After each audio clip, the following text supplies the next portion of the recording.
राधा रानी के ऊपर विवादित टिप्पणी कर बुरी तरह फंसे कथावाचक प्रदीप मिश्रा ने अब बाकायदा संत समाज की ओर से महापंचायत में 3 दिन का अल्टीमेटम दिए जाने के बाद बाकायदा 3 दिन के अंदर राधा रानी के मंदिर पहुंचकर दंडवत होकर कान पकड़कर माफी मांगने के बाद अब कुछ हद तक इस पूरे प्रकरण पर विराम सा लगा है। आपको बता दूं, कुछ दिन पहले मशहूर कथावाचक प्रदीप मिश्रा जी ने यह कहा था कि श्री कृष्ण की 16,000 रानियों में से राधा रानी का नाम नहीं है और ना ही राधा रानी के पति में से श्री कृष्ण का कहीं नाम है। इस घटना के बाद तमाम जो संत समुदाय है उसमें रोष उत्पन्न हुआ था। तमाम जो राधा रानी के फॉलोअर है, चाहने वाले हैं, उनमें एक विरोध का दौर शुरू हुआ।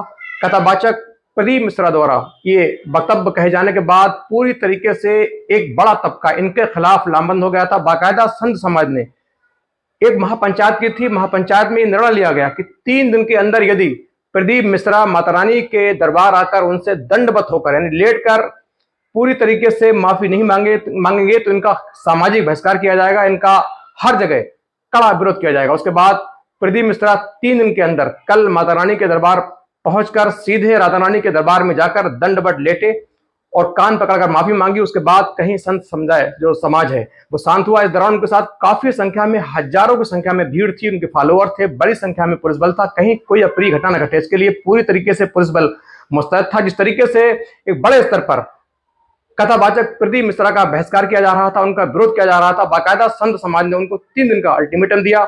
उससे कथावाचक प्रदीप मिश्रा डर गए। सीधे 3 दिन के अंदर राधा रानी के दरबार पहुंचकर दंडवत होकर माफी मांगकर उनको अपना पल्ला छुड़ाना पड़ा। वहीं प्रेमानंद महाराज जो मथुरा के मशहूर विद्वान है, मशहूर हिंदू स्कॉलर, उन्होंने इस घटना पर कड़ी प्रतिक्रिया जाहिर की। उन्होंने कहा कि कथावाचक प्रदीप मिश्रा 2 कथाएं करके अपने आप को बहुत बड़ा कथावाचक समझ रहा है। इसको राधा रानी के ऊपर ऐसी टिप्पणी करने के बाद इसको नर्क में भी जगह नहीं मिलेगी।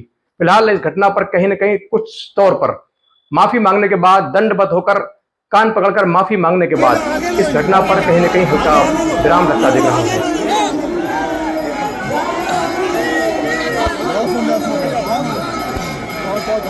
भैया हाथ हटाओ।